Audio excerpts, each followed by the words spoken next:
Hello and welcome to Twisted Britain, a podcast on true crime in Britain with a sprinkling of the weird and the macabre. And your hosts are me, Bob Dale. And me, Ali Downey. Good evening, Alistair Downey. How are you, sir? I am fabulous, Bob. Lovely. It's good to be back in the settle. Lovely to see you this side of the wall. It is. Welcome home. It's nice to be here.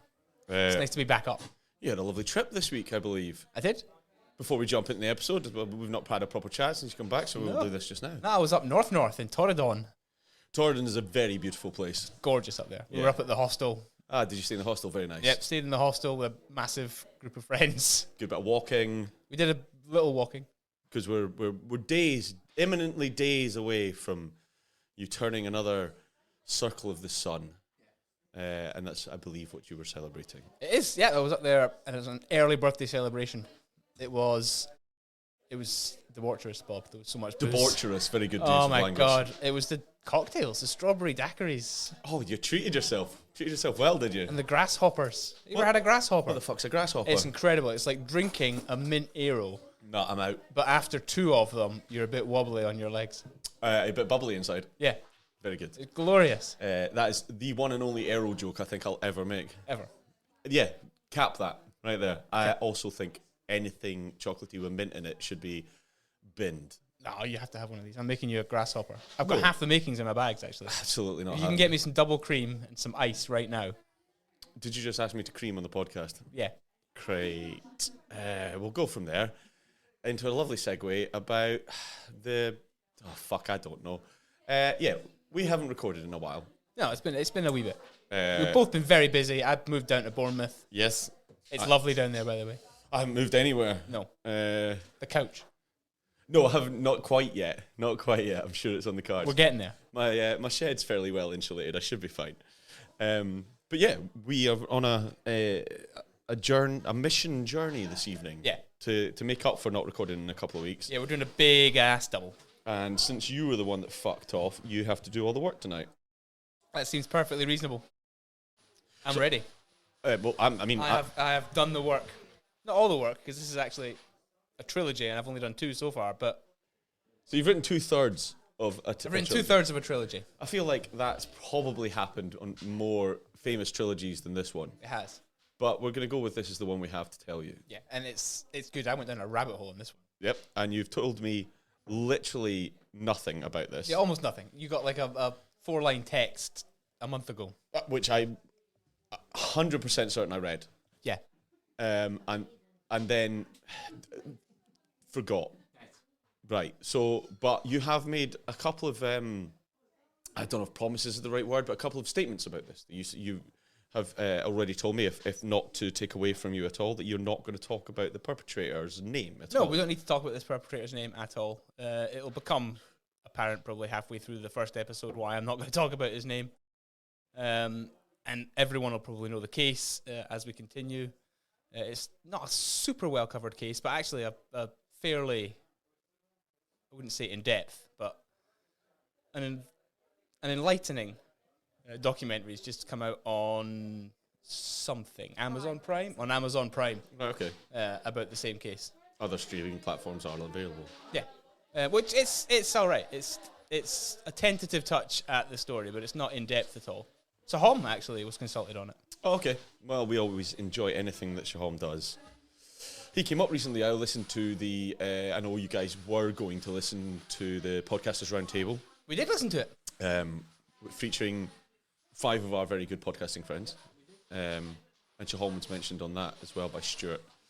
The one thing I would say, Stuart, if you're ever listening to this, you took the time out to really, really light yourself so beautifully compared to everybody else. You vain bastard. And that is the note I will leave it to you on, Alistair. Tell us your tale this evening. All right, let's get into this, because it's this first one's the bigger of the two that I've written. To begin our tale this week, I'd like to take us back to long before really any of the pertinent events that we're going to talk about take place. Back to 1906, when Frederick Young was born in St. John's Wood to 2 loving parents, Hannah and Ralph. They were a happy, loving couple who doted on one another. They already had another son, 1 year older than Fred, and Hannah also looked after her younger brother. Ralph was a labourer, but the majority of the family's income came from Hannah's job as a skilled French polisher. Proper skilled job, Yeah, that proper as well. skilled job. Used to be a guy in the dive club in Stirling Scuba Club that was a French polisher, and I always thought it was funny, but it turns out it's a real, like, proper skill to do it. Yeah. Yeah. So about a year after Fred's birth, Ralph died suddenly, which could well have spelled ruin for many similar families at the time. But fortunately, Hannah was a strong, relatively independent woman who managed to keep her family above water and better off than a lot of others at the time. In 1909, Hannah remarries after she met a delivery driver called William Davis. And a year later, in 1910, Fred had a sister, Winifred, who for clarity we'll be calling Win. Win. So what's the age gap there? 6 years or so? 6 years between them, but they were very close, these two. Just prior to the breakout of the First World War, the family moves up to Scotland, to Edinburgh. William joined the army, where he served with distinction before returning home safely. But during this trying time, Hannah once again held the family unit together. Fred and Win also developed a deep sort of codependent relationship which would last their entire lives, with the pair complementing and supporting each other through future trials that could and perhaps should have broken either or both of them. This has been a rather, other than the death of the first husband, obviously, that's a fairly nice family opening. We don't usually have a nice family opening unless it goes tragically fucking wrong. It is going to go tragically wrong. Right, cool. I wanted to establish this family unit. So William comes back safe and whole from the war, which was a small miracle in itself, given the nature of that conflict. And the family move again, this time to Aberdeen. Here, the two children. No, I was right. Here, the three children, Win, Fred, and Ralph, finished school and they began their lives. Fred Young secures himself an excellent job in a grocer's shop and before long falls in love with the girl next door. I'm sure there's been many punk song about falling in love with the girl next door. There has. But in this case, Margaret Conby Smith was the daughter of a trawler engineer, and she'd lived next door to Fred for some years. She was beautiful, dark-haired, and universally liked for her sense of humour, and she was known to everybody as Bessie. She worked as a housekeeper until her marriage to Fred. The wedding... It seems to carry on nice. Yeah, so we're still carrying on nice. The wedding took place on the 8th of December, 1936, at St. Peter's Roman Catholic Church, half a mile from where the couple lived in Aberdeen. Fred was 30 and Bessie was 22 years old when they tied the knot. Age gap, and he's actually quite old for a first marriage, kind of that time frame, really. For that time frame, yeah. Especially considering we're war period and all sorts of bits and pieces. Yeah. His second marriage, though. No, that's his first marriage. That's his first, sorry. He will get remarried later, but it's his first marriage so far. The new couple were very happy, and 3 years later, 1939, Bessie gave birth to their first child, a girl who they named Winifred, after the sister who Fred loved so much. So we're going to call her Winifred, though. That's why we're calling Win, the aunt, Win, and fine. Winifred, the daughter, Winifred. Love it. Do you remember that episode where you had like 95 Johns in it? Yeah, I do. Really hurt my head that night. I do remember that. Now, as everyone knows, I'm sure, 1939 would also see Great Britain declare war on Germany and her allies on the 3rd of September. Now, the following Second World War would throw the entire nation into chaos for the next 6 years or more. I mean, arguably, way longer than that, but Yeah. Immediacy, yes. Yeah. For this family, everybody now, except for Bessie and baby Winifred, moved back down to London. I know this does seem sort of mental, but we have to remember that long-distance strategic area bombing of civilian population centres had not happened yet. Okay, so this is pre-Blitz. Yeah, this is absolutely pre-Blitz. And many families were moving to these bigger cities for wartime work.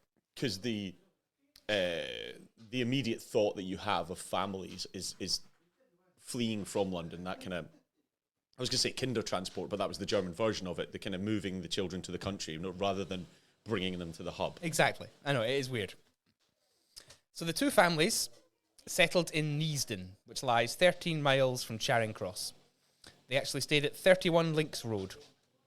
Now, while Fred searched for a second house in the area to accommodate his wife Bessie and baby Winifred, his sister Win met and became engaged to Jacques Jouvenon, a council worker from Enfield who'd grown up in Battersea. Sounds very French. Yeah, Jouvenon. Did you find him in a Smith store fit again? Yeah, I've met Jacques Jouvenon. Jouvenon. I like Jouvenon. Before long, Fred did find a better job with Smith's English Clocks Limited in Cricklewood. Which later became Smith's Toy Superstores. It did not. I do not have that tattooed on my leg. No, you don't. That's a fact. The company was refurbished for war industry to produce aircraft and marine instruments, as well as fuses for shells. This job allowed Fred to get a mortgage and purchase a new 3-bedroomed house at 146 Dawpool Road, where Bessie and Winifred would join him early in 1940. Win and Jack married in July of 1940. And Win. And Win. And all three families now lived within walking distance of each other in Neasden. Okay, so as you picture the life of an extended family in 1940s London. Pretty much, yeah. And everyone survived the war, despite the clock factory being bombed on multiple occasions and Neasden being targeted during the Blitz. That's a miracle. Yeah, they all got through it. Hannah and William Davies, Fred's parents, stayed at 31 Links Road, and the newlywed Win and Jack Juvenot moved to 768 North Circular Road, where they had a baby girl, Sandra, in July of 1942. Okay. After the war, the three families stayed in their respective homes near to each other, continuing this sort of close relationship that had developed during those tumultuous years. In 1947, Bessie and Fred were overjoyed when they discovered that Bessie was pregnant with their second child. Their happiness, though, would be short-lived, as within a few weeks, Bessie began experiencing severe chest pains caused by pleurisy, which is an inflaming of the membrane in the lungs. Yeah, a lung infection. Yeah. She was admitted to the Willesden Maternity Hospital, which was formerly a treatment centre for smallpox, but had been fully converted to the care for women in all stages of pregnancy and their newborn children. Okay. But despite the best efforts of doctors and medical staff, Bessie's condition grew worse, and while coughing up blood, she went into labour 1 month prematurely on the 7th of September, 1947. The birth was far from easy, and the boy, when he finally did come, was born blue. Revived by the midwife, the child was immediately put on antibiotics and given oxygen in whatever the 1940s equivalent of an incubator was. A box. A warmed-up towel. Yeah. Warmed up box. It's taken every part of my being to not go, "You're my boy blue," but I'm going to leave it there. My boy blue. You're my boy blue. Willesden Hospital were able to stabilise the boy. But Bessie continued to deteriorate, and after 3 months in intensive care, she finally died of a spinal abscess on the 23rd of December, 1947. That is a fucking grim end there, Alistair. It's not the end. Oh, good. It's the beginning. It's the beginning. It's the end of the beginning.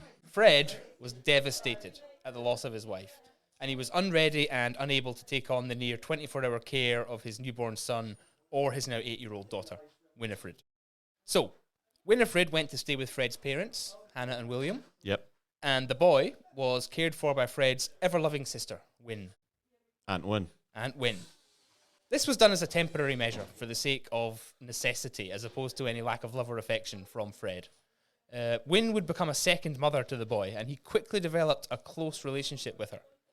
His sister Winifred would later write in her memoirs, "He was a very affectionate child.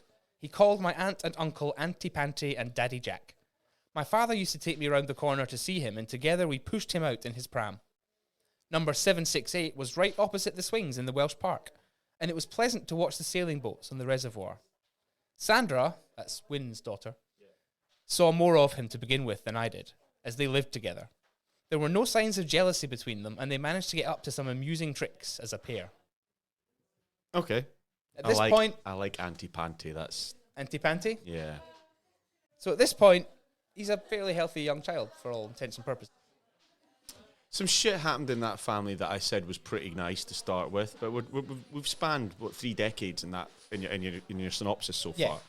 So you expect some shit to happen, but that's been a roller coaster of an introduction, Alistair. So for the first few years following his wife Bessie's death, Fred saw his children every weekend and as often as possible during the week. The next major event in Fred's son's life was around the age of 2, when he was admitted to hospital with severe mastoiditis, which is a swelling or inflammation of the mastoid bone behind the ear. Although not uncommon in children at the time, Fred's son would require a hole to be made in his eardrum to drain the fluid. Is that what's the word I'm looking for? Tracheotomy? No, tracheotomy is Throat. the throat, isn't it? What's the tapping when they put a hole in the head? Is that for pressure release, that kind of thing? It is for pressure release, but they're doing it in the ear this time, so it'd be called a meryngotomy. Oh, right, okay. No, I can't remember the word I'm thinking of, but tap is something. I'll look it up later on. Anyway, doesn't matter. The operation was a success, but the experience left the boy afraid of medical procedures and with quite acute separation anxiety. It would later be theorized that this maryngotomy, that is what it was called. Maryngotomy? Yeah.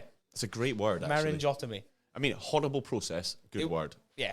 But it was also theorized that it was responsible for some very unusual visual symptoms and awkward limb spasms that the boy suffered from until the age of about 8. Do you think they went too deep or something? Possibly. That's what was theorized. So there's been a side effect to the treatment that he needed. It's possible, yeah. Right, okay. It was also theorized that the boy's low verbal IQ could be put down to this. Oh, okay. So they've maybe caused a bit of brain damage whilst doing it. Possibly. Right. This is going to be a very troubled boy. Okay. A year later, Fred, now 43 years old, fell in love again. This time with Gwendolyn Molly Petley. Okay. The couple met at the clock factory where they both worked, and they would tie the knot on the 1st of April, 1950. It's really not that long ago, Al, is it? No. Fred used this as an opportunity to reunite his family under one roof. To that end, he purchased his sister Wynn's house at 768 North Circular Road, and she and her family moved in with their parents, Hannah and William.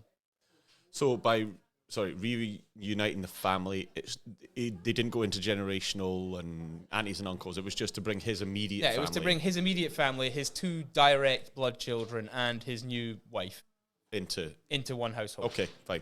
Now, this house shuffle really had the effect of replacing Fred's aunt, uncle, and cousin with the boy's father, stepmother, and actual sister, but still in the same house that the boy had always lived in. So it had never been a change for him then at all. But exactly. All that happened for Fred's son was his aunt, uncle, and cousin were replaced with his mother, father, and sister. I mean, fair swap? Yeah. Not obvious swap's not what I mean. Like, you know, the one that would make sense to... I don't even know what I'm trying to say, but like, it's still family, but it's much more blood related. You would rather have more them. Direct family. Yeah, totally. 100%. But this new family dynamic would, if anything, have a detrimental effect on the boy. Winifred adjusted quickly, and she grew to love her new stepmother, but her brother showed increasing signs of unease and inner distress. She recalled later that he would rock himself to sleep at night, and he slept poorly. He also wet the bed until the age of about 10 years old. Yeah, okay. This kind of behaviour is often seen today in children deprived of parental affection and in those who play somewhere on the autistic spectrum. Vague generalisation, but yeah, okay. Yeah. Now, Fred... It's also part of, now we've talked about this before, and I forget the name, the Macmillan Triangle or whatever, you know, the wetting the bed, the torturing of animals, the trifactor almost of serial killers. Yeah, and psychopathy. Thank you. Fred was never an especially outwardly loving man, but many of the family now noticed that he was particularly formal and impatient with his young son. His Aunt Wynne and his Uncle Jack, who had cared for the boy for over 3 years, noticed this, as did a family friend, Frank Walker, who would later say, "His father, as far as I knew, had no time for him whatsoever. He never cherished him as he should, or anything like that." I suppose, like, that boy's grown up in his most, what do they call it, the most formative years, that brain-forming years, 1 to 3 or whatever, with parental role models, which were not his parents. Yes. And then he's being asked to just go, by the way, these are your mum and dad. And although I've literally said... They are his mum and dad. 2.5 minutes ago that it's a mum and dad, and that's, you know, that's a good thing. It's still a massive change in his lifestyle. It is. It is a huge change, but I do think that's a bit... Or I do think Frank Walker's statement is a bit overly harsh on Fred. He was never cruel or unkind to his son, but many people did think that Fred still blamed his son unreasonably for the death of his first wife, Bessie. I mean, bold statement for such a young child. Really, like, actually quite horrible, I would say. Yeah, I wouldn't have said that. I think that's an incredibly cruel thing for a father to do if it is true. And to put it, I mean, the man was probably still grieving and looking for an out for that grief, but still, like, don't blame the kids. Now, for the next 5 years, Fred cared for and provided for his son and family, if not outwardly cherishing or nurturing him.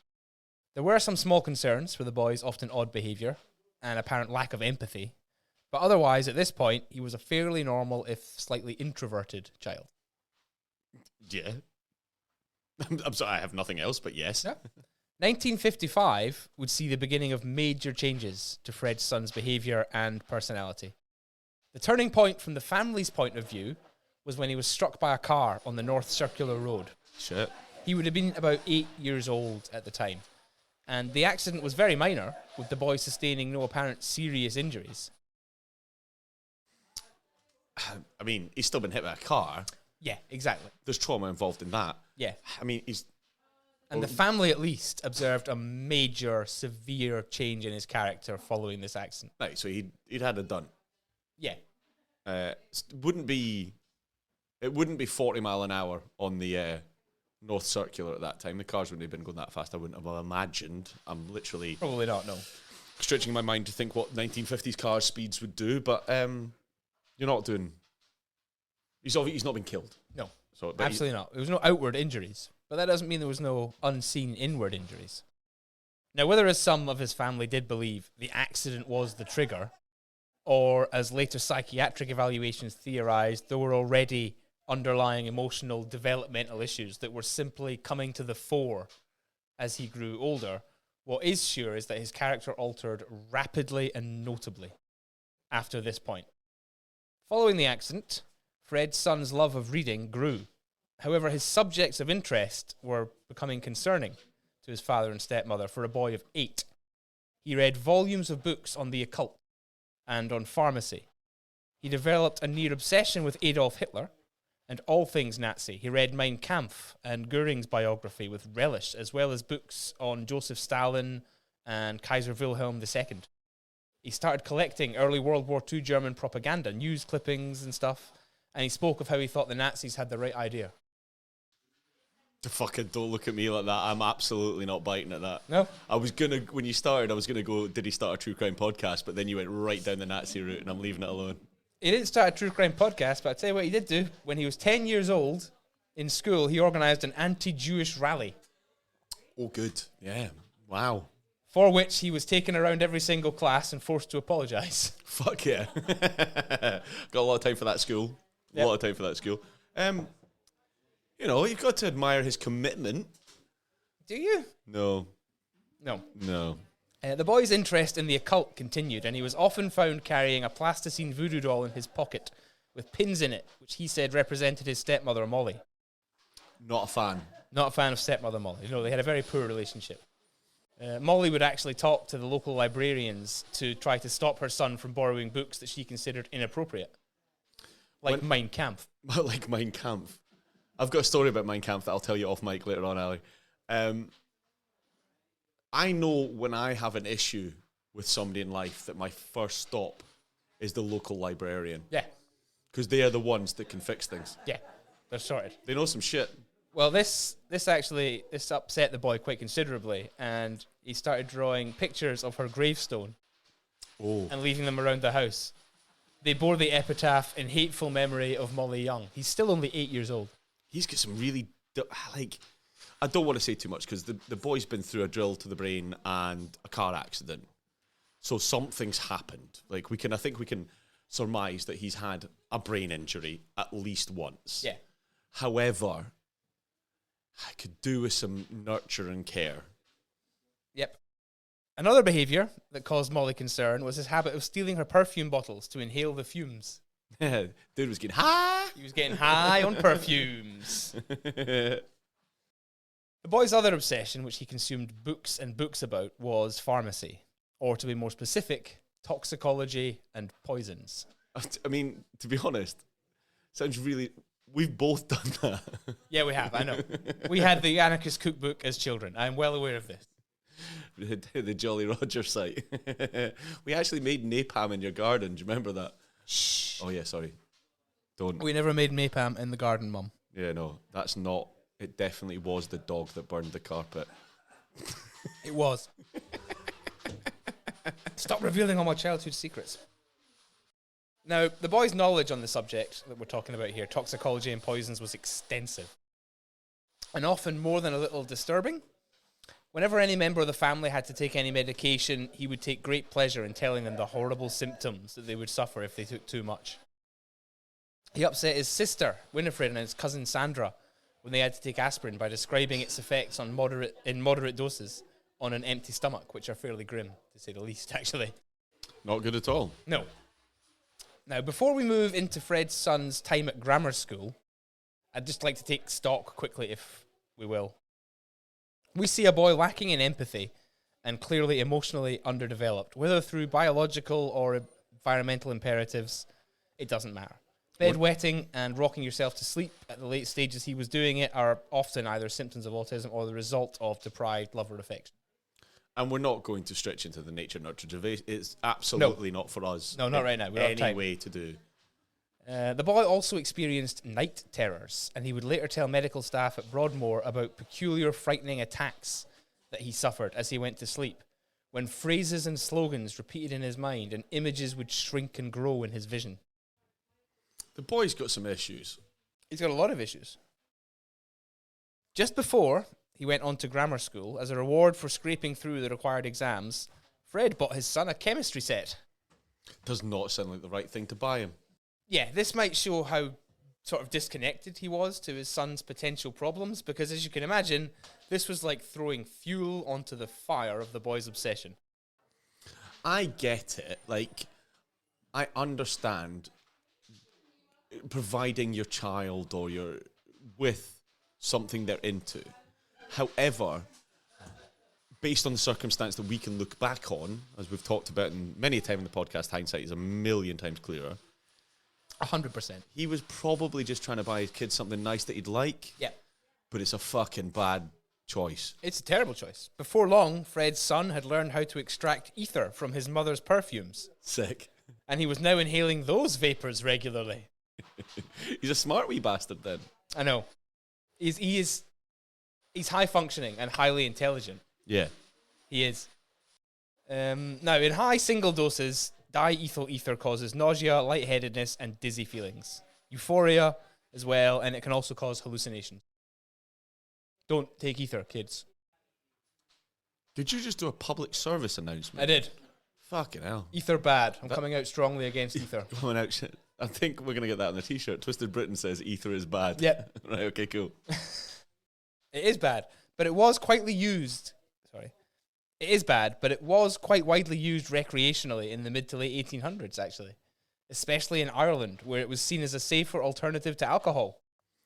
I don't think using the mid to late 1800s is a benchmark. That's where I'm setting the bar. That's not where we should be setting the bar for anything, I don't think. Well, spoiler alert, it is not a safer version of alcohol. No. It has all the same side effects as alcohol, but dialed up to 12. Ah, nice. Way above 11. Way above 11. I couldn't actually find any information on what prolonged ether abuse might do to a young, developing brain. Probably because there's been little to no studies into it. Yeah, exactly. But it can't be good. Oh, no. No. It must be bad. No. Let me just take my completely uneducated brain in this area and say, I think it bad. Yeah. And he continued huffing ether regularly for from the age of 8 until 13. We've updated the t-shirt. Twisted Britain says huffing ether is bad. Huffing ether bad. Now, Fred Young was not completely oblivious to his son's apparent dysfunction. But Molly did keep much of the more alarming behaviours and incidents from her husband, as she doted on him and never wanted him upset. They already had a slightly strained relationship as well, don't forget, the boy and father, and she didn't want to strain it any further. Reasonable, just not great with hindsight. Cool. Can I project the future and just say that a lot of what they did wasn't good in hindsight? Yeah. Yeah? Okay, fine. Winifred, the boy's sister, also kept much from her father, being too young to understand that the brother she loved had serious problems. It would only be much later that she realised with hindsight how disturbed he was, and her thoughts are recorded in her own words in her biographical book, Obsessive Poisoner. 100% leaving that in, by the way. Carry on. Thank you. That's fine. In grammar school, Fred's son was mostly an underachiever, except in the subjects of science and specifically chemistry. Oh, I mean, he sent some practice. Yeah. He generally had poor or non-existent relationships with other children, although he did have 3 friends who shared his passion for chemistry: Chris Williams, Clive Krieger, and Richard Hands. Dick Hands. Dick Hands. Dick Hands. The boys often spent their break times and lunch times in the school laboratory experimenting With their dicks together. in their hands. Dick Hands did. Chris and Clive knew that their friend was different, but they treated his behaviour as a joke rather than a problem. He would come in wearing his hair in Adolf Hitler's style, frequently sporting homemade swastikas on his uniform, and this was laughed off by the 3 boys. After all, their friend had a great talent for obtaining controlled or simply illegal substances and chemicals for them to experiment on. Was he doing it himself? Some of them he was getting himself, most of them he was getting from chemists and pharmacists. He just went in. He just knew a guy. He just went in and lied about his age. I find. And signed the toxicology book. And signed the toxicology book, exactly. In fact, no, it wouldn't be that, though, because when are we talking? 1950s, 1960s? Still a toxicology book. There was, okay. Yep, they still had to sign a poisons register at this point. Okay. I didn't think it was that late in history. No, it is. Do you know what I mean? Back at home, unbeknownst to him, Fred's son's reading material had become even darker. His 2 favourite books now were 60 Famous Trials and John Rowland's Poisoner in the Dock, 12 Studies of Poisoning. Both sound like excellent books. I'm sure they're great books. I haven't actually read them, but I'm sure they're great books. I think I want to read 60 Famous Trials, especially set in, like, if it was released in the 1950s. It was. 60 Famous Trials feels like exactly what we would cover. Yeah. Right, I'm gonna They're great books for Twisted Britain. I'm going to look it up. But they're terrible books for an impressionable, obsessive 11-year-old boy. Don't buy them for the boy. Don't buy them for the boy. And he would often read his sister Winifred his favourite passages, which always concerned his 2 newest idols, William Palmer and Edward Pritchard. Who we have spoken about before. Who we have spoken about before. He desperately wanted to be like them.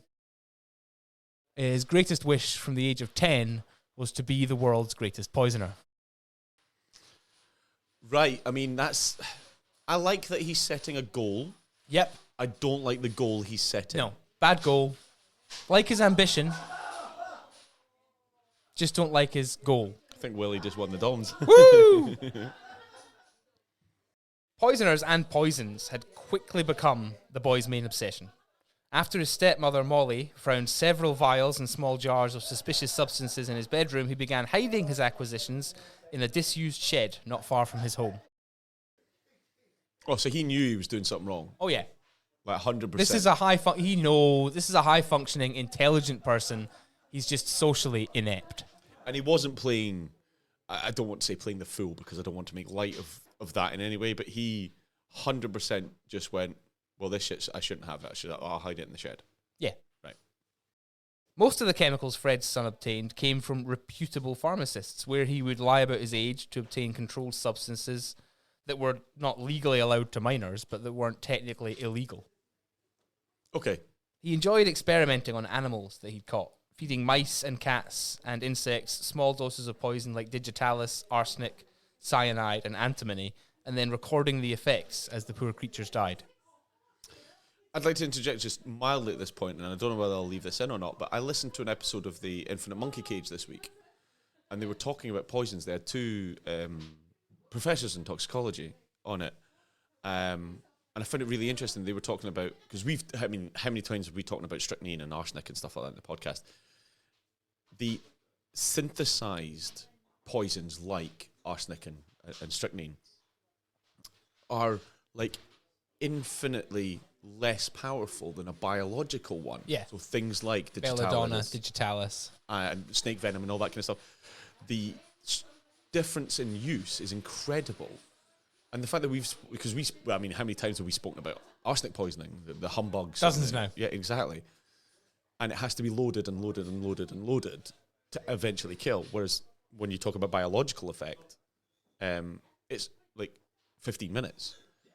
I just find that I just hadn't appreciated, because we have never talked about it before, the difference between something that's derived from a plant or animal compared to something that's chemically derived. It's just, it really, I'll send you a link to the episode because I think you'd really enjoy it, actually. Yeah, do it. Not that we often advertise other podcasts on here, but there was one that I went, do you know what? It's Brian Cox and Robin Ince, and it was really interesting. Anyway, sorry, I side note. No, not at all. The interesting thing there for me is the level of dissociation and the complete lack of empathy which an 11-year-old child could callously document the suffering of these animals. Because he didn't just do it, he documented it. He took time out of his life to go, this looks like it hurts. He recorded it, yeah. Yeah, It's chilling. Comes back to the trifecta, isn't it? 100%, it is. There were many other concerning events in school as well. He defaced the headmaster's car by pouring acid all over it after he was told not to wear swastikas in school. Bit of an overreaction to a generally okay statement. When another boy insulted him in the playground, he made a bomb from fertilizer, weed killer, and gunpowder that he'd extracted from fireworks and blew up the wall of the other boy's house. Wow. His foray into explosives, though, was short-lived after he blew up the shed that he kept his supplies in, nearly destroying the solid rock wall of a local reservoir. Oh yeah, don't do that. Police actually investigated the explosion, and they found the wreckage of the shed, including many containers of poisons that had survived. However, there was no evidence to lead the authorities to suspect him, and it was thought to have been a vagrant who'd been sleeping rough in the area. Just making mad bombs in a shed. Yep, just a bum making bombs. Bum making bombs. That's my first album. Bum making bombs? Yeah, totally. It was your 1998. My 1998 punk skater rock album. Bum making bombs. I'd listen to that. Now, the loss of these supplies posed no serious problem either, since it was so simple to just go and get more. On the 28th of April, 1961, Fred's son visited Reese's pharmacy on Neasden Lane, where Graham Reese supplied the boy, who was 4 years below the legal age to obtain controlled chemicals, 15 grams of antimony potassium tartrate. When questioned later, Graham Reese stated, "The young man told me he wanted the poisons for laboratory work. I did not ask him his age, nor did he tell me, as far as I can recollect." That man's failed in his duties. He has, but that was what happened back then. It's what, and actually, I suppose if you were saying he was a regular in pharmacies, by the time you get beyond that first purchase, they would have, he wouldn't be ID'd for potassium, whatever. No, and also, although he didn't look, I think 17 was the legal age for controlled substances then. Although he didn't look 17, no, it wasn't. It must have been 15. It was 15. Okay. Although he didn't look 15, he spoke 15, if that makes sense. He was so knowledgeable about toxicology and pharmacy that he could go into the chemist and confidently ask for everything he needed by its scientific name. I was going to say he had an understanding of what they did. Yeah. And that would buy you a couple of years or whatever. Yeah, exactly. Totally. So he was never questioned, really, when buying. I think it was only one pharmacist that questioned him when he was trying to buy controlled substances and poisons in the 4 or 5 years that he was doing it. And I suppose at no point are Dick Hand and his friends going, should you be doing this? Because they were just baffled by the fact that he was doing it. Yeah. So you've got no kind of like self-regulation there as well. No. But 1961 was also the year that friends of Fred's son, who was now 13 years old, began mysteriously and suddenly falling ill. Dick Hands goes limp. Dick. Oh my God. Never say that again. Okay, cool. I said mysteriously, but with hindsight, we know without a doubt that in fact, the boy's cold experimentation with poisons had shifted into human trials. And his subjects were initially at least his friends, as they were the easiest to poison without suspicion. Yeah. That's a very sad yes, but yes. In February, he tested lead acetate, also known as sugar of lead, due to the slightly sweet test, on his friend Chris. Yeah. For 3 weeks, he covertly administered 2 grand doses to his supposed friend roughly twice a week, and he observed the results. He would later tell Dr. Donald Blair at Broadmoor with apparent regret that the only discernible effect was extreme constipation. Carry on. But from the boy's own later police statements, we also know that within weeks of obtaining the antimony in April, he began testing this poison on Chris as well. In his own words, I gave him 2 or 3 grains at school. I can't remember how I caused him to take it. I think it was probably on a cream biscuit or a cake. He was sick after taking it. I gave him a second dose in May in the same way, and in the following month I gave him another 2 doses. Always 2 or 3 grains, and always on food at school. Was he taking like detailed notes and results Yes. on this as he was with the animals? Yes, Right, he was okay. still recording Yeah. exactly what these poisons did to people. And I should point out at this point as well, a grain is about 65 milligrams, I think. Yeah, it's around. It's not like just a grain. No, It's a serious dose. We've talked about. I think from memory, it was Palmer that was using 300 milligrams, which was 5 grains. Yeah. Of arsenic from the top of my head, and that I pulled that from somewhere, so that would be 60-ish milligrams of something. Yeah, exactly. So it's not a grain is actually quite a large amount of this stuff. Yeah. It might not be lethal, but it's enough to make you really, really ill. Well, it's certainly a tickle to the body. Yeah. Chris himself later remembered, he would look after me when I was ill, watching me all the time. He always wanted to know how I felt, my pains and everything.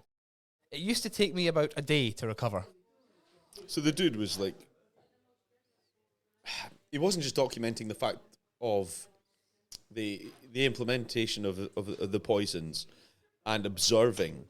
He was actively documenting and asking and I don't know, I can't think of the word I'm looking for, but he was investigating, I suppose, what was going on. Investigating it, or as we'll find out later, there's definitely a sense of power that comes from the power of poison, the power of life and death that he has over people. And caring for them and seeing their suffering afterwards is, I think, for him a big part of it as well, because it's something that he repeatedly does with people when he's young. I can't remember if it was a case I covered with yourself or with Nadine way back when, but we talked about a woman who was taking people to the brink of death and then bringing them back. She was one of these like an evil nurse, for lack of a better word. I'm dredging this from somewhere in my brain, but would treat the people that they were that she'd poisoned. Yeah. And as we've talked about, it's not sexist in any way. Women tend to be poisoners rather than men. 100%. Men tend to be involved in more violent crime. Women tend to be involved in more passive crime, like poisoning. Yeah, and I can't remember the case. I'll try and look it up and I'll put it in the show notes, so we'll mention it another time. We've got another episode, 2 episodes. 2 episodes at least, maybe 3. I'll have a look. But there was definitely a woman we talked about who was literally dangling people over the edge of death and then bringing them back, and that was her. I don't want to say she was... Yeah, no, in fact, I do. She was getting off on it. Yeah, it's a power trip. Yeah, totally. It's a power trip, and in later interviews in Broadmoor, our boy admits that it was a sexual power trip. He got pleasure out of the power that he had over people. He specifically said sexual? Yeah. That's interesting. Yeah. Now, getting back to the story, though. Clive Creeger, another of the boy's friends, recalled one morning when he was shocked to hear his friend say that Chris would be absent later that afternoon. Because he was full of the fucking poison. Well, he realised later that our boy had meant that Chris Williams would be ill and that he had known beforehand. Okay, right, yeah. Another incident occurred with Chris at Regent's Park Zoo, when Chris was invited there by his friend to cheer him up after his recent illnesses. As the 2 boys walked around the zoo, Chris accepted and drank from a bottle of lemonade which his friend had brought. This too had been laced with antimony, and Chris was immediately and violently sick. Sorry, just to double back there to your last paragraph, Ali. So Clive recalled later that this had happened. He hadn't realised in the moment. No, at the time he hadn't realised, but later Clive would recall that our boy repeatedly, actually, said that Chris Williams and other people would be absent later in the afternoon when they were in school in the morning. But it was not something that he acknowledged at the time. No, not initially. Right, but okay. his little group of friends, for the last maybe 6 months, knew what was going on. They just didn't feel that there was anybody in authority that they could go to. That's a very sad sentence. It is. Yeah.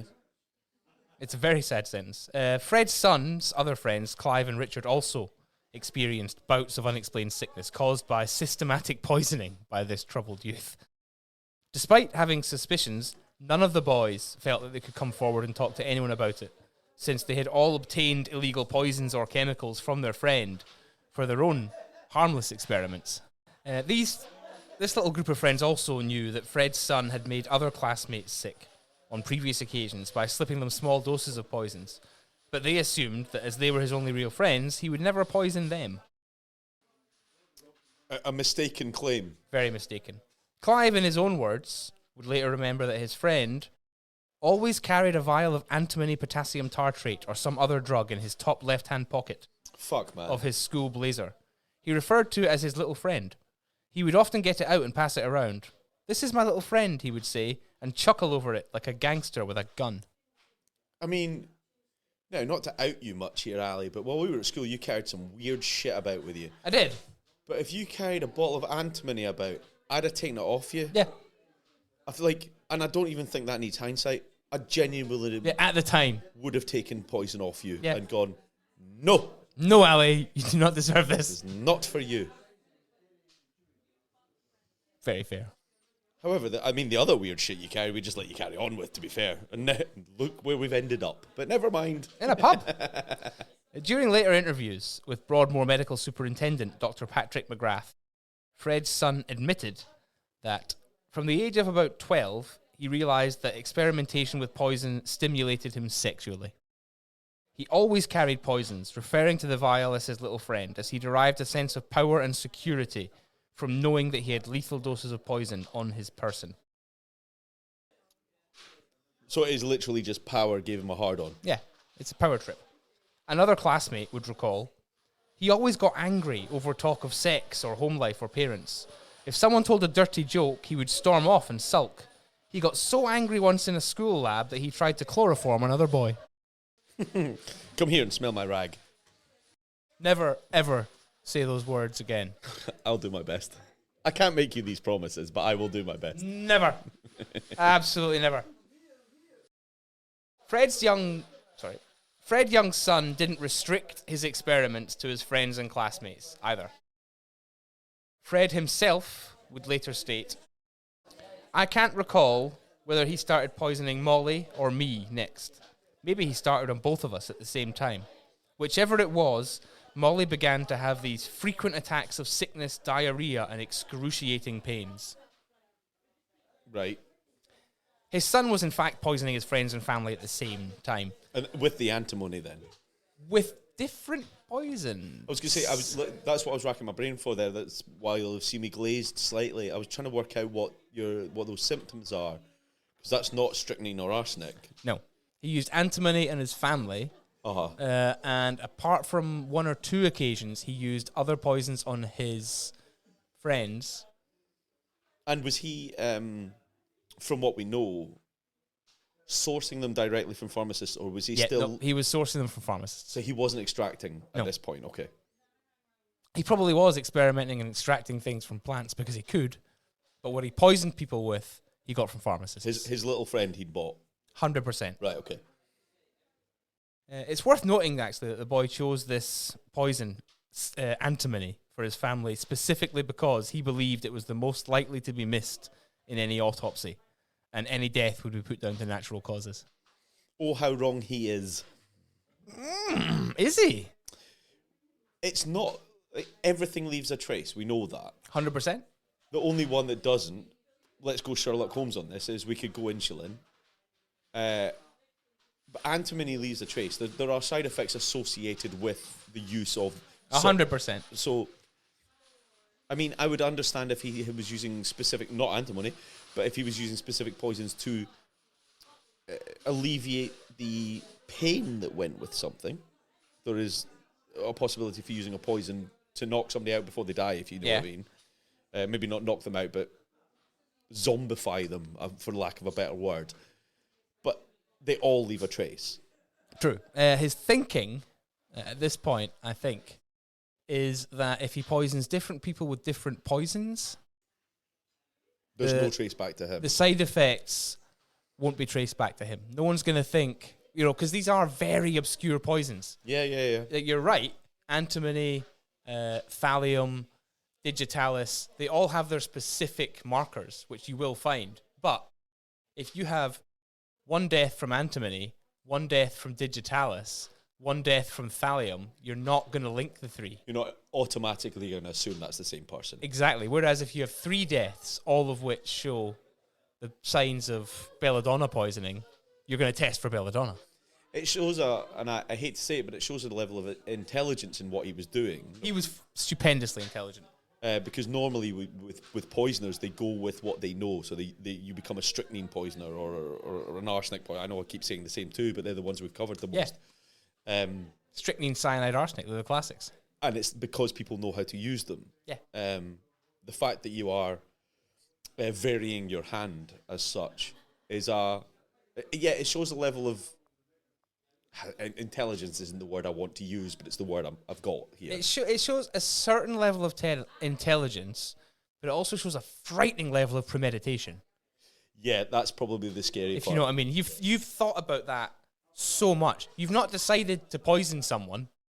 And then just gone down a list of stuff. And then just gone down and enjoyed it and poisoned someone else. You've decided to poison multiple people, and you've thought about the best way to not get caught doing it. That's a level of cold, calculated premeditation which is not normally seen even in poisoners. Yeah, no, I agree. It's frightening. It's terrible. Do you know what? I said 50 odd minutes ago that this is a lovely family upbringing you're talking about.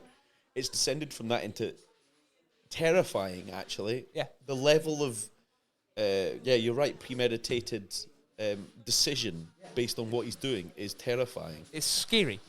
Throughout June, July, and August, the boy began adding 2 or 3 grains to his stepmother Molly's food.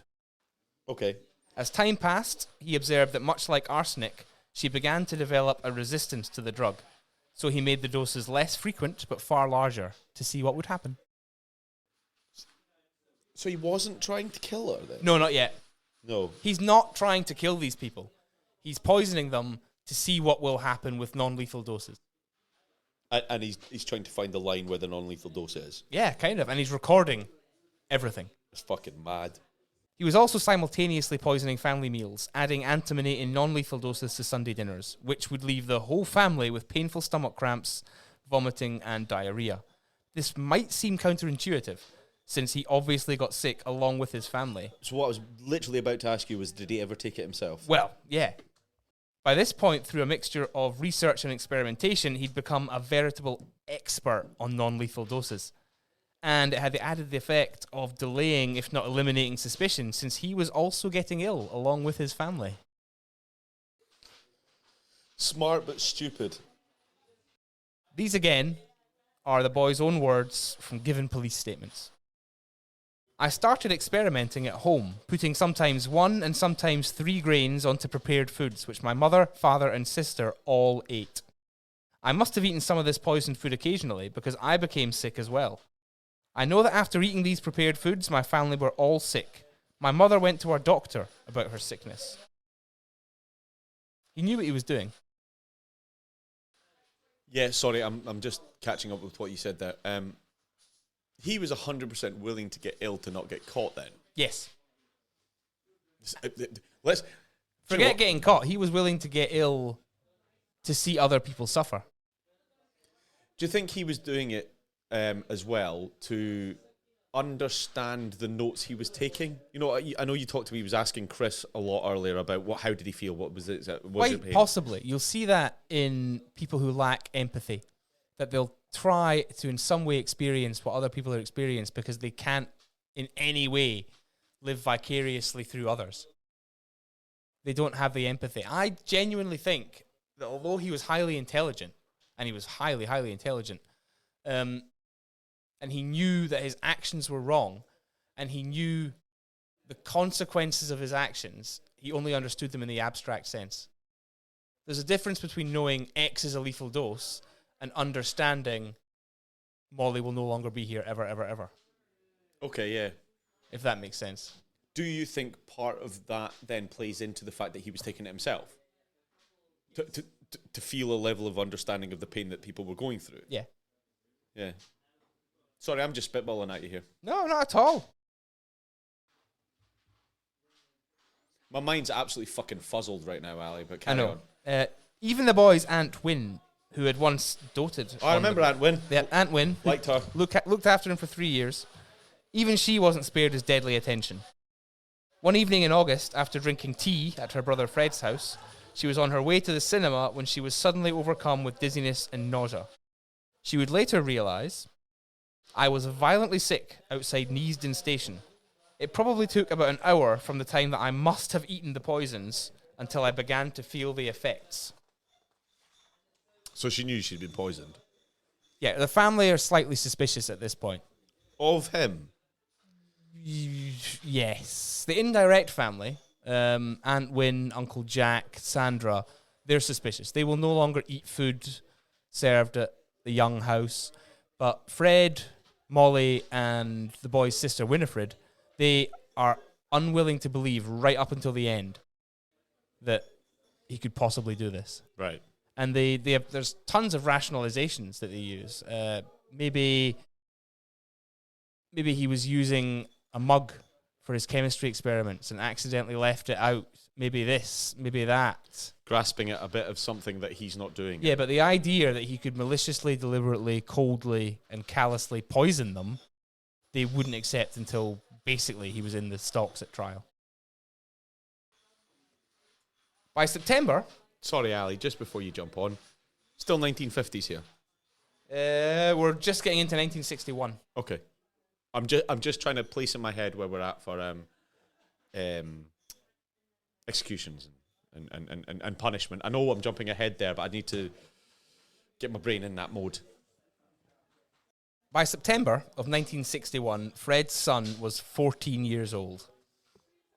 And he had been systematically poisoning his family and friends for months, if not years. He would later acknowledge to Broadmoor doctors that by this point, what he called his interest in poison had become so intense that it unbalanced me. It had become an obsession with me, and I continued giving members of my family small doses of antimony on prepared foods. So he didn't know why he was doing it? He knew that he felt good doing it. He knew that he felt powerful doing it. But he didn't know why.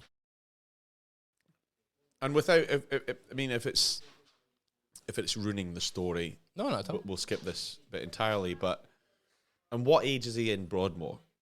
From 14 until 26. So we're right on the cusp of him going into Broadmoor. He's about to go into Broadmoor. Right, okay. Carry on, please do. Now, nobody had any idea what was actually going on, let alone the scale of what the boy was doing. But he wasn't beyond suspicion. His friends and his classmates, as we've said, were by this point connecting the clues. And he had been banned from more than one local pharmacist, including the one run by Graham Rees. Not that this posed a significant problem. He just went to other pharmacists a couple of 100 yards down the road. Fair enough. On the 20th of November, Fred's son visited another local pharmacist, and he purchased an entire ounce of potassium tartrate. Then, a few days later, he went back, and he got 1.5 grams of atropine sulfate. He had also been covering his tracks now, signing the poison registered using false names. Oh, see, he's suddenly realised that what he's doing, he shouldn't be doing. An ounce of anything is a fuck ton. Yeah, it is. He says, displaying his youth. It's 4 2p's. Do you know what's really bad is as soon as you said that, I knew it was 4 2p coins. Yeah, instantly.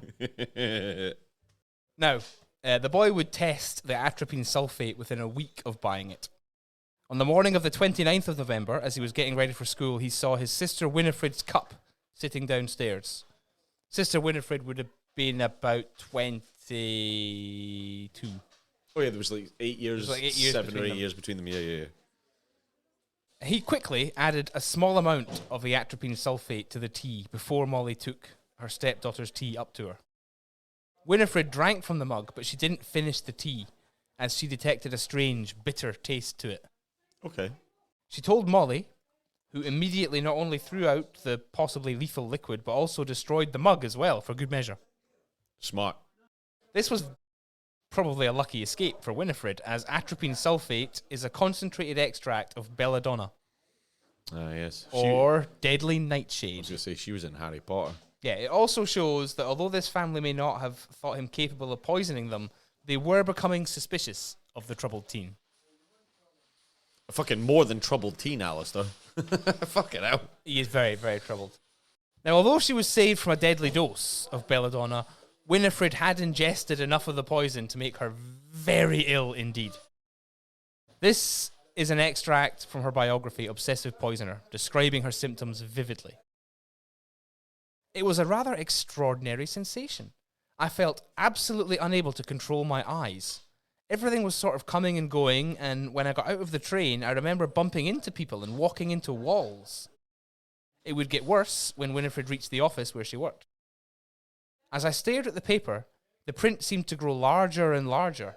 It was an extraordinarily frightening experience. The print getting larger and larger, then just as suddenly it began to recede and go back and become smaller and smaller. I enjoyed your version of her voice there quite a lot.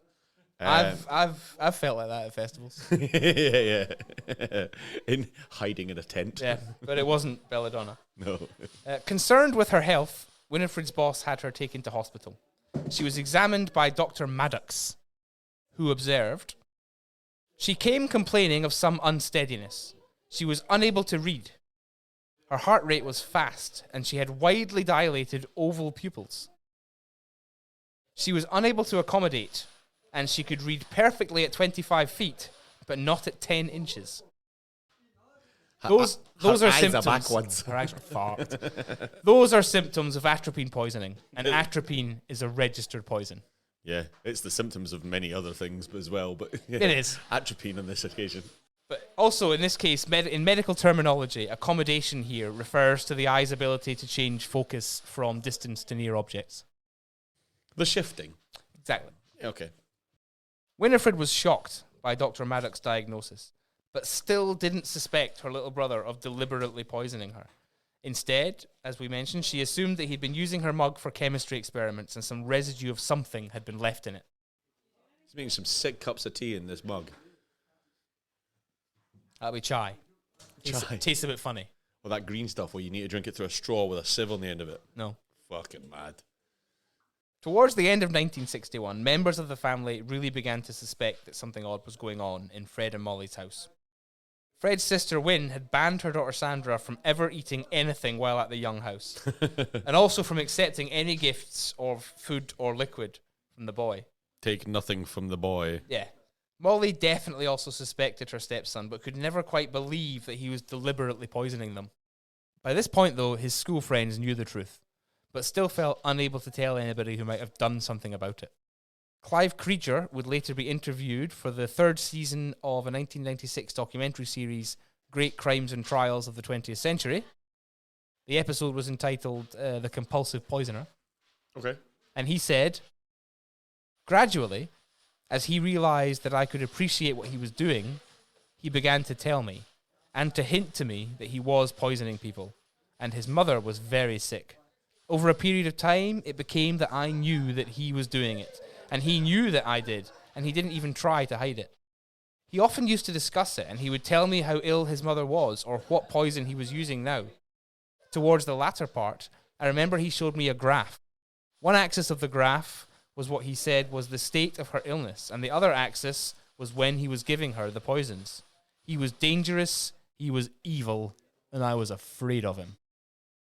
So that comes back to what I was asking you earlier. Like, he definitely knew, Clive definitely knew what was going on. Yeah. But he was terrified of his pal. Yeah. And that's what Fred's son wants as well. This is a boy who wants to be seen. He wants people to know how clever he is. He wants to be the greatest, cleverest poisoner of all time. But to be that, people have to know it. Yeah, that's true. And, like, this is what, as far as you know, his first example of confiding? Maybe not confiding, but allowing something to slip. Yes. More or less. Yeah, his friends were the first people who actually really knew what was going on because he let them know. But they were fucking 14-year-olds, so they were still children, so they didn't know what to do. Exactly. Yeah. At the beginning of 1962, Molly, the boy's stepmother's health grew considerably worse. She now walked with a pronounced stoop due to terrible back pain. Her near constant nausea saw her drop from a weight of 11 stone to 7 stone in less than a year. Shit. And now her hair was falling out in clumps. Not great. Throughout this, her stepson, who she still believed incapable of deliberately poisoning her, was also taking care of her when she was so ill that she lay incapacitated on the family sofa. Ali, I think I know where the weight loss and hair loss has come from. I think I've got a vague idea. Yoga. She wasn't doing enough Pilates. That's it. Insignificant Pilates will cause extreme weight loss and hair loss. I fucking wish it did. I'm already getting the hair loss. I could do with the weight loss. You've got the hair loss. Down. Anyway, the boy would take care of Molly after poisoning her. She'd be incapacitated on the sofa and he would ask her how she was feeling constantly, as well as how much pain she was in and where it was localized and how nauseous she felt that day. Let me just note this down. I mean, he was keeping notes, right? He was still keeping notes, yes. Still had a jotter. Yep. It was literally a school jar. Was it? It was, yeah. Sick. One of the ones you used to have to put, like, wrapping paper around. I'm not sure about that. I just know it was a school jotter. Always had Teenage Mutant Ninja Turtles on mine. Sorry, it's a side point, but carry on. Another excerpt from his sister Winifred's biography reads, although he was deliberately poisoning Molly and was able to study her reactions with a callousness quite beyond the reach of a normal human being, he was at the same time concerned and worried about her. He even used to go to the chemist to get medicine for her. I fucking bet he did. Yeah. Personally, in my opinion, I am skeptical that this concern was anything other than a way to get as much information as possible from his experiments, and I doubt whether Winifred's brother was actually capable at this point of the level of empathy required to care for another human being. Yeah, I mean, he's going to get more medicine to make sure she stays sick, to keep more notes. Yeah. Like, he's gone at this point. And she's almost gone by the amount of shit that he's given her. Yeah, she's near death. Yeah. And I can't imagine or understand, really, the mindset of a 14-year-old boy who could do what Fred Young's son has been doing to both his friends and his family for over a year. Never mind 14, man. Like, at this point. I can't imagine anybody doing it. I know. But the level of dissociation that the boy showed is scary enough. But to be able to converse, to show concern for and even care for people that you're actively poisoning is terrifying to me. But it is at the same time fascinating. What could make somebody like that? I mean, fuck, I'm not the person to ask that. No, and we're not arguing nature-nurture right now. But No, just absolutely not. You know, you're not, I truly believe you're not born evil. I just want to bring back to this the conversation we had with Shaham on the first Glasgow crime con that we did. And we had a lovely chat with him about the difference between psychopathy, sociopath, and he, correct me if I'm wrong, had said that nobody's a psychopath. There are different mental illnesses that go alongside psychopathy. Sorry, but this to me screams sociopath. Like, they enjoyed the power that involved in this. Yeah, he absolutely did. I could be wrong with everything I've just said, but Shaham will shout at me the next time I see him if I am, so it's fine. Shaham will shout at you regardless. Yeah. What does make sense to me is how his direct family couldn't bring themselves to believe that he was capable of such cold and cruel behaviour until it was quite literally undeniable. It had to be right in their face for them to buy it. It absolutely did. They explained it away in so many small ways before it was undeniably shoved in their face. Do you think they believed it before that, though? I think they suspected it. Right, yeah. But they did not believe it. Certainly the extended family did. Yeah. But the extended family probably suspected and believed a little bit. His immediate family suspected but never believed until he was at trial. Right, okay. But and you can imagine that, though. Can you imagine that your brother or your son, who you've grown up alongside or who you've raised as best you could, might have that level of sort of, I don't want to use the word evil. Yes. Because I do believe this is a mentally ill person, but evil lurking below the surface of all of their interactions with you. It must be one of the hardest things to accept and deal with that could possibly happen to a family. I'm terrified of my children. I'm terrified of your children too, but that's because Isaac might be the devil. No, he's smart enough to outwit both of us. Yeah. Fact. Twice. But getting back to the tragic events which would have happened in 1962, I'd like to read another excerpt from Fred's son's police statements. I have on occasions put antimony tartrate solution and powder on foods at home, which both my mother and father have taken. They have become ill as a result of it. My mother lost weight all the time through it, and I stopped giving it to her about February of this year. I stopped using it altogether then.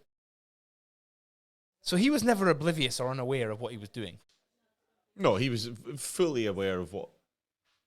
He had a purpose, and his projected outcome was the notes. Maybe not the murder. He will progress. Okay. He knew the possible consequences, at least in an abstract sense, at the very least. It was just that he made no distinction between family, friends, and somebody who he had never met. He comes across as having no more empathy for them than he did for the animals that he'd killed as a young child. That might be the scariest statement you've made all night. It's true, though. Yeah. And it's also true that he probably stopped using antimony around February of 1962. However, this was simply because he'd found a new poison to play with. I was going to say, antimony was his preference so far, as he found a new toy. He's found thallium. Thallium, baby. Coincidentally, many of the general public had probably just, maybe 6 months prior to this, been introduced to thallium, very likely for the first time, with the release of Agatha Christie's novel The Pale Horse. Indeed. Great book. It's a great book. Yeah. But Fred's son most likely learned about it from the numerous medical journals that he'd been reading.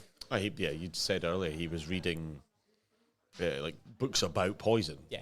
And books about poison, pharmacy, books about chemistry, books about pharmacy, books about toxicology. Probably the same ones as Agatha Christie was reading, because she was a very well-researched writer when Wouldn't it came to poisons. surprise me at all. Yeah, totally. Never thought I'd say the words thallium, baby, but here we are. Thallium, baby! Yeah. On April the 21st, 1962, Molly's health deteriorated dramatically. She had painful tinglings in her arms and had lost feeling completely in her legs. She went to Wilson General Hospital accompanied by her stepson. The hospital admitted her, and the boy went back to his Aunt Wynn's shop to tell her that Molly was being kept in for observation and that they suspected polyneuritis, which is a type of neuropathy or nerve damage that causes tingling. Okay. After this, he went back to his empty house and waited for his father Fred to come home from work. Fred himself would recall, when I came home that afternoon, he was alone in the house. He said, "Mum's in hospital." I was just debating with myself whether to go straight along there or to wait until the evening visiting hour when a policeman knocked on the door. He said I was wanted at the hospital immediately. By the time I got there, Molly was already dead. Nice. Nailed it. After the death of his second wife, poor Fred was in no fit emotional state to deal with his grief, let alone plan a funeral. Yeah, no, fair enough. His son, though, was on hand to help in any way he could. Feeling absolutely no remorse or grief. He went with his father to the funeral directors, where, at his son's insistence, Fred chose to have Molly's body cremated quickly. So that everyone could share in the fumes of the antimony. And all the evidence would be burned. Oh, there is that as well. Never thought about that bit, Al. Yeah. Yep. He also went to get the results of the post-mortem, which was performed by Donald Tier. We've not come across Donald Tier before? Nope, Dr. Donald Tier is new. And might not be great. He gets this death wrong. The cause of death was listed as compression of the spinal cord due to acute prolapse of the cervical disc. Oh yeah, he got that wrong. Yes. It was believed at the time that this was the result of a minor road accident that Molly had been in herself about a year before. But in fact, this was the result of ergotitis, which was the result of long-term antimony poisoning. Right, okay. And that's the It disintegrates the bones. Right, okay. So he didn't diagnose the wrong thing. He diagnosed the wrong cause for the He diagnosed the right death. He just didn't go into the reasons for that. Well, I mean, you could argue, and I suppose I will do for a bit, that he's not looking for poison. No, absolutely not. He has no reason to be looking for any sort of poison. So, but he's found a cause, and this would be a reasonable reason for that cause. Exactly. It could conceivably have been from the accident a year before. Because he didn't know. It's not impossible. About the boy. Exactly. Because he didn't know about the boy. Exactly. Dr. Tier correctly diagnosed the cause of death. It was compression of the spinal cord due to an acute prolapse of the cervical disc. He just missed that the reason that happened was months of antimony poisoning. Yeah. Oh, I mean, fair. But even then, it would much later be discovered that Molly had in fact died from a huge dose of thallium that her son had given her the day before. So the possible cause of death that was found by the coroner was attributable to both the fact that she had been long-term poisoned and in a car accident. Yeah. These things are both things. Yeah.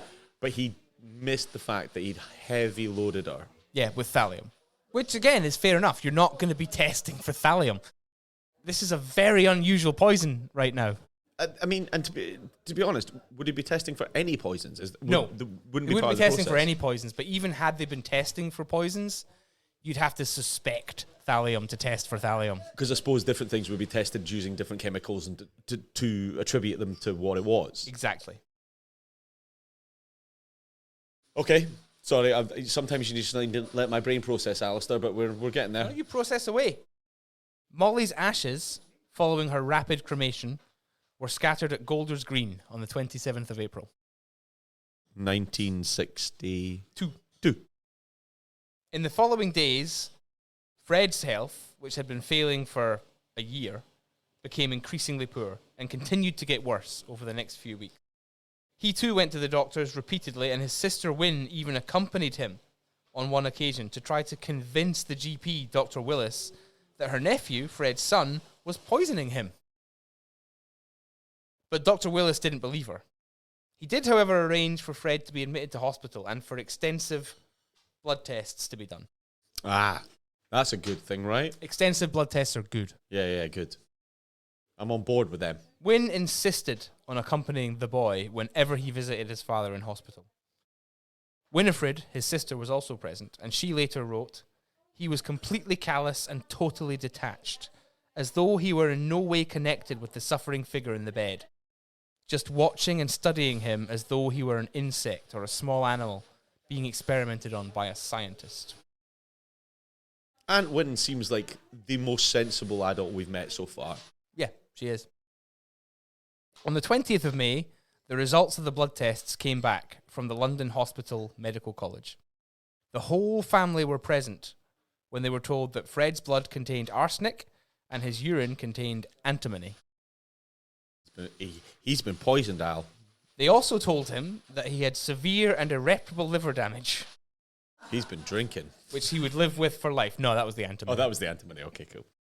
Everyone in the room looked at Fred's son, who seemed completely oblivious to their suspicions, and who, scoffing, declared, "How ridiculous not being able to tell the difference between arsenic and antimony poisoning." You fucking idiots. On the journey home, Fred's son continued to mock the doctors, and he gave in-depth descriptions of the effects and the methods for testing for both arsenic and for antimony poisoning. Did he want caught?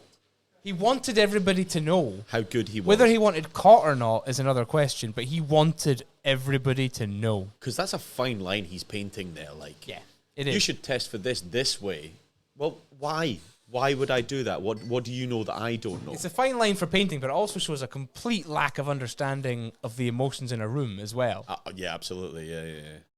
Because he was taking steps to not get caught, whilst at the same time incriminating himself in social I situations. was going to say, he was presenting himself as a knowledgeable entity in this field for no reason. Yeah.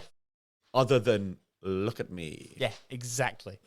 So his family did, when they got home, search his room, but they found nothing except a single codeine tablet. Which, to be honest, if I found in my 14-year-old son's room, I'd go fucking tits about. But, carry on. Yeah. It's not thallium, though. It's not thallium. Yeah. You're right. If I find a codeine tablet in Isaac's room when he's 14, I'm going to go, it's not thallium. Geese that. And geese that. Aye. Pop. So yeah, they find nothing. But at school, however, Fred's son has actually been under close observation by the science master Geoffrey Hughes for many months. Jeffrey's got his fucking binoculars out. Yeah. This is mostly due to his behaviour and from stories that had circulated in the playgrounds. Now, on the 21st of May, after learning of the sudden hospitalisation of his father, following the suspicious death of his stepmother, the boy's locked school desk was finally searched. They found a few things in there, did they? They did. Mr. Hughes found many vials of various toxic and poisonous substances, as well as many of the boy's notes on his macabre experiments, and books and notes on famous poisoners and how and why they had been caught.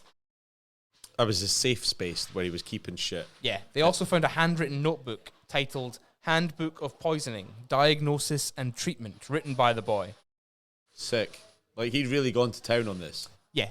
And the diagnosis and treatment, that was just a record of experiments he'd done on his family and friends. On Clive and Chris and... Exactly. Yeah. So, the boy's other stash of chemicals was also revealed to police by his friends. And all in all, he had enough toxins to kill at least 300 people stockpiled, if he'd wanted to. Fucking hell, man. We not only talk about enough poison to kill a horse, but enough poison to kill an entire... village. I was going to go with, regiment of Rome. Yeah, a battalion. Yeah, totally. What were the 300 actually called? The Spartans. The Spartans. He could have killed all the Spartans. He could have. Every single one of them. Could have stopped that film ever being made. If only. I'm sorry, Sniper. We've had a moment. Carry on. Good job. Now, the school informed the police instantly, and the next day, when Fred's son returned from school, there were 2 detectives ready to arrest the boy. Fucking bet there were. And he would be taken to Harlesden Police Station, where he would be questioned over the next few days. Don't think it'd take me a few days. This yours? Yep. At the back. Hoofed. Locked up. Now, in the next episode, we're going to cover the questioning, the very short trial, and the sentencing of Fred Young's son, as well as his subsequent long-term stay at the Broadmoor Medical Facility. And then, in our 3rd episode in this little mini-series, I'm going to look at his release and at the events that would lead to him becoming known as the Teacup Poisoner. Don't like the use of the word release there. We'll come back to that in an episode or so. What I will say is you've managed to top the longest episode we've ever done by a margin here, Alistair. No idea how many words that is, Bob. Oh, I'm going to guess 8,000. No. 12. Yeah. It's between 8 and 12, Bob. I know how long it would take me to... I mean, I'd write about 8 words. I couldn't stop writing, though. No, I get it. Like, do you know, it's one of these things, like... Is this where we're pausing for this episode? This will be the end of this episode, and the next episode we will talk about his trial, his time in Broadmoor, and touch on his release. I can tell, looking at you, because I sit here and we've done this 50-odd times together, that this one's really grabbed you. Oh, it has, absolutely. Yeah, absolutely. This has more than fascinated me. I think what could make somebody into a boy like that is absolutely intriguing, and I'm going to look into it more, and I might write about it. I was going to say that, and you literally took almost the words out of my mouth there. The fact that there's the human aspect of that, the poisoning. Obviously, I know you enjoy a poisoner. I do. I think it's probably one of the topics I would say that we both enjoy equally is the poison cases. The human psychology of it is certainly something that you enjoy more than I do. Yeah, I love it. Can't be, but I just the human mind. Oh, I'm going to be talking to Saham. I'm going to be talking to clinical psychologists. I hope so. Criminal psychologists. We'll try and get Saham on this once we're finished. I'm a third of the way through this tale. Yeah. And what I would say is, so far, I'm on board with doing as many episodes as you want. Mm-hmm.